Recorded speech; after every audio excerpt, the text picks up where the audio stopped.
Because y'all pay for tickets, Beyonce tickets, $1,000 tickets, y'all going to go meet Chris Brown for $1,000 something, but when it comes to your friends and your family, you can't pay the ticket. Like, these weddings ain't cheap. Imagine if you have a friend or family member getting married and you've been waiting to receive an invite only to finally receive it in the mail along with an invoice. Yes, an invoice to make a payment, and they will accept cash, card, Apple Pay, Cash App, PayPal, you name it. Because the bride and groom to be are expecting you to pay $450 to attend their wedding. That's insane. Not only because they have the audacity to try to charge their guests for their seats like it's a Beyonce concert, but because they also have the balls to be upset and confused at people not jumping up to RSVP to attend their wedding. I mean, I've heard the tone deaf before, but this might take the cake. But I'm Jew, welcome to the channel. Please like and share the video. Don't forget to sub. Now, let's get into it. All right, TikTok, tell me if I'm tripping or not. So me and my fiance, we are getting married, right? And to be a part of our wedding, you have to pay $450 for a ticket, and that's for each guest. I know this is simple math, but $450 a seat is crazy. That means if you're attending a wedding with a significant other or a family member, like let's say you're taking your mother if it's a relative, like most people do, then that means you're paying $900 to attend this wedding. That's almost $1,000 for maybe a 30 to 45-minute ceremony and a wedding reception that's going to last a couple hours. Even if someone had that type of money to spend, why would they? So we invited friends and family to our wedding. Tell me why everybody that we invited has declined the invitation. We already have spent. Spent is crazy. 100, maybe almost close to $200,000 on the wedding. But why? We have already pre-ordered the cake. We already put down a deposit for the venue. We've already got the wedding dress, everything. We pay for everything for the wedding. DJ, photographer, everything for the wedding. And what I don't understand is that y'all spend more money on stupid stuff, but you can't come out to support your family and your friends at a wedding. That's their money. Tell me if I'm wrong. Tell it, like, is we wrong? Yes. Like, let me know. Because y'all pay for tickets, Beyonce tickets, $1,000 tickets, y'all going to go meet Chris Brown for $1,000 something, but when it comes to your friends and your family, you can't pay the ticket. Friends and family should be charging. These weddings ain't cheap. The weddings ain't cheap. Like what's going on? Like, it's wild that he's acting like he's doing his guests a favor by paying deposits for all the stuff that he needs to pay for his wedding. At the end of the day, it's his wedding. He should be paying all of that. I don't get it. Like, let us know, are we wrong for charging for a wedding?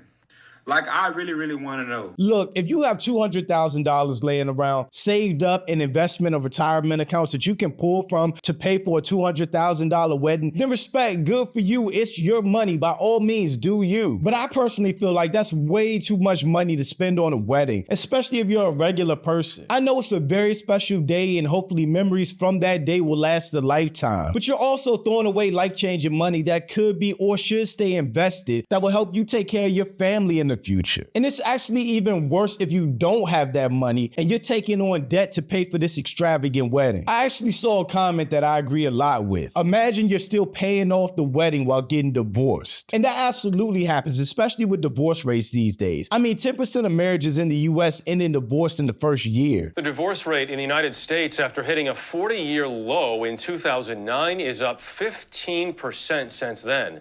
That means as the economy has gotten better, the divorce rate has gotten worse. Individuals do terribly in divorce. In fact, we see that women's household income can go down by 40%, men's by 25%. So no individual coming out of divorce is doing financially better. So basically, you're mortgaging your future to pay for a single day that might not even matter a year or two from now if your marriage ends up on the rocks. And like I said, all of this is even worse if you're doing all of this and can't even afford to pay for it in the first place. These people are paying minimum deposits on things like venue, floors, food, DJ, wedding planner, decor, videographers, photographers, etc. Just to turn around and try to pass the costs on all these expenses onto the wedding guests by charging them to attend their wedding. That's just nasty work. If you can't afford a $200,000 wedding, then there's no way in hell you should be planning a $200,000 wedding. It's unnecessary, and the biggest expense to most weddings is the venue, which usually costs around 40% of the budget for the wedding. So if they really cared, they could have found a small smaller, more affordable venue, which means they would have invited less people and also cut down on the cost of everything. And maybe it would have been a wedding that they could have afforded without trying to charge their guests, which is just tacky. As a guest, I would be insulted by that invite. There are some exceptions, but in general, attending a wedding is a huge inconvenience because guests are already coming out of their pockets for most things. Unless they already have wedding appropriate attire in their closets, guests will have to buy an appropriate suit or dress along with dress shoes or heels, while also paying for a fresh haircut or to get their hair and nails done. Guests have to pay for transportation to a wedding unless it's in their hometown or city. That's a rental car, gas, or money for a flight, and a hotel or Airbnb once they arrive. And all the guests bring the new bride and groom a gift or give them cash. All of these expenses can and will easily exceed $450, but this couple is greedy and they don't care about their guests at all. They don't care what they have to go through or spend to attend their wedding. And I definitely believe that on top of that $450 that they're charging, these people would still be expecting gifts on top of that. All of this just really comes across as tone deaf to me, especially given what the economy is today. Most people are feeling the pressure from prices of everything going up, and a lot of folks are out there struggling, but you're demanding almost $500 for people to come out and support you. That's just greed. But the craziest part to me is how shocked dude is that nobody RSVP'd to attend their wedding, and he's criticizing people for what they spend their money on. I mean, of course weddings are cheap, but you're the one getting married. Nobody else is, so why should anybody else have to call for money to help you pay for your wedding? I'm just confused by those expectations and that thought process. But let's see what the comments are talking about. If I pay $450 for somebody else's wedding, I'm gonna wanna break the bride in that night for you, homie. Your wedding is for you.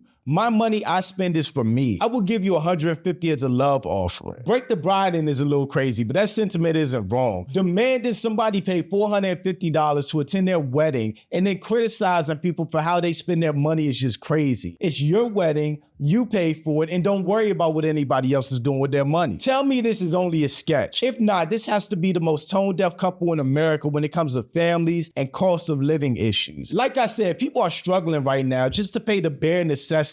Gas, food, all that type of stuff. But here you are mad at people not willing to pay $450 to attend your wedding. That's ignorance for real. If you have already spent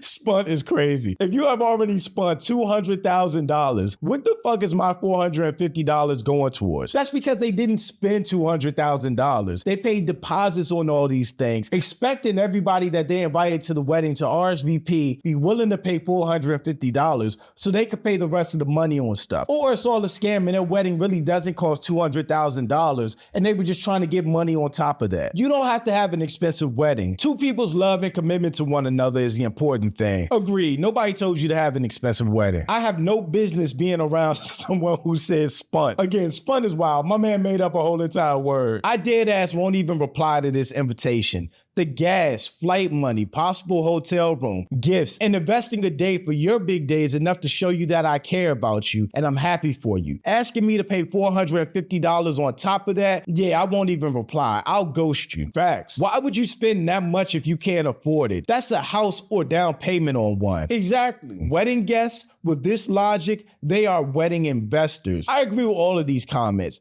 Planning a $200,000 wedding, then not having the money for it and expecting guests to pay for it, then getting online and crying, complaining, and chastising guests for not being willing to pay that money. I think all of that is crazy, and they deserve all the smoke they're getting, along with nobody attending their wedding, even if they change it. But thanks for watching. Y'all let me know what you think about all this in the comments. Also, make sure you check out the next video, and I'll catch you next time. Peace.